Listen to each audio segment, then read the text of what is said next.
Blanketed homeless people catch the eye of a bundled-up pedestrian on K Street, NW in the district on Deck 29, 2017. In weeks like this one, when temperatures sink into the teens, city officials do just about everything they can to get the roughly 900 people living on the streets of Washington inside. They open additional shelters.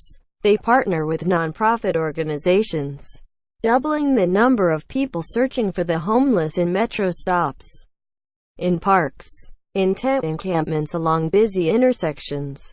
They leverage relationships with homeless people that have taken months, if not years, to build. For the most part, it's successful. As of Friday morning, the parks and metro stops of downtown Washington, normally populated with the homeless, were just about vacant. But not of everyone. There were still a few people like Dion Cruz, a curly-haired 34-year-old who was rustling beneath the heap of blankets.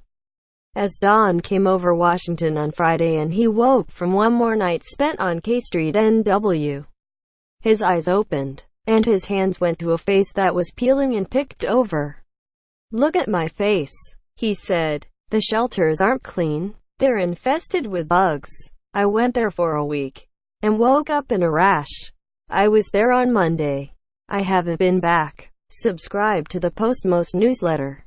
Today's most popular stories on the Washington Post: Cruz, who is choosing to sleep on concrete during one of the coldest sustained chills to grip Washington in years, represents one of the most vexing and intractable issues facing government officials and organizations that serve the homeless.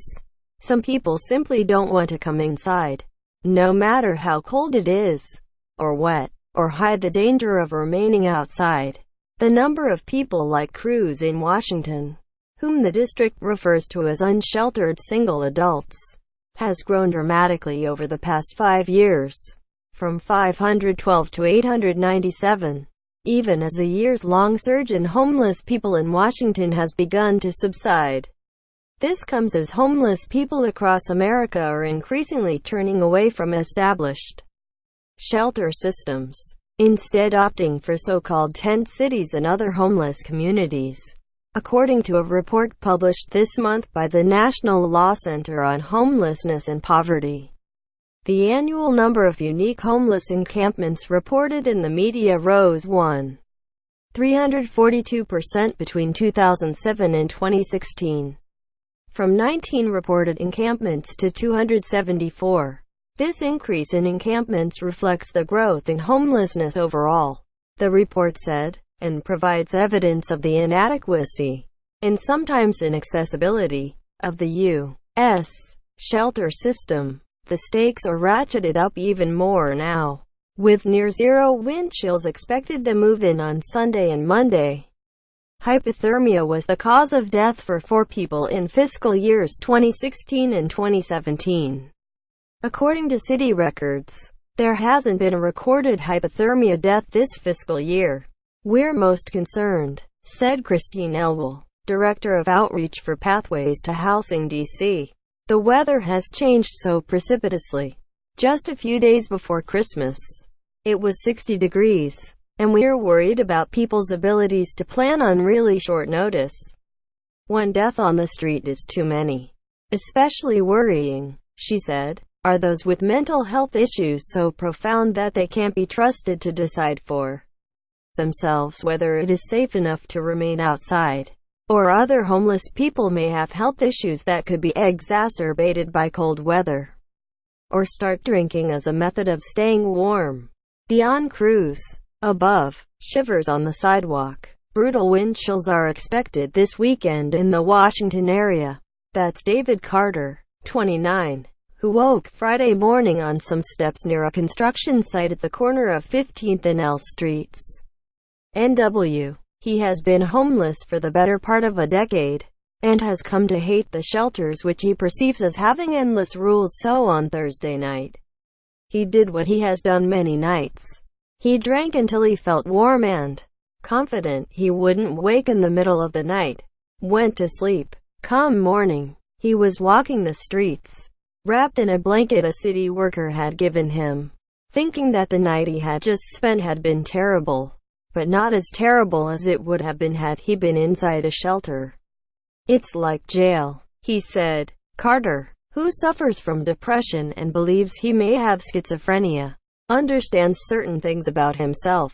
He knows he drinks and smokes, and doesn't want to stop. He knows he doesn't take directions well, and can clash with people. And he knows he has made enemies among the homeless, people whom he would rather not see, people he probably would see at a shelter.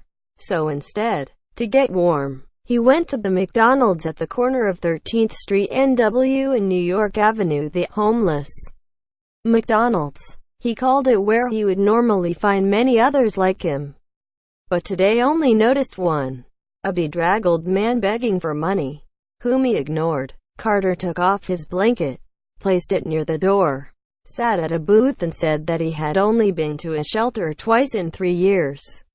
He went once in 2014, but the sign and sheet that asked for his name had made him suspicious. And again last winter, when Avon rolled to a stop before his bedding of blankets and he was told that he would die if he stayed outside. So Carter went to the shelter, but became so anxious that he left the next morning, swearing he wouldn't return unless there was a true emergency.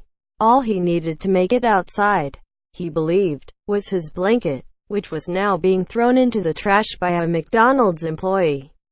"Hey, that's my blanket, ma'am," he said. "That's my blanket. You cannot leave it here," the employee said, pushing it into the wastebasket.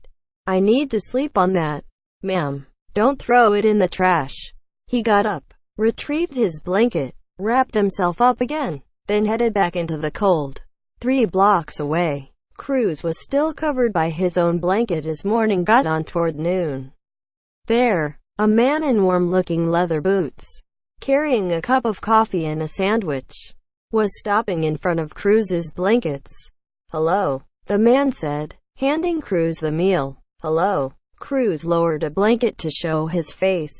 He silently accepted the gifts, then dropped his head again beneath the blankets.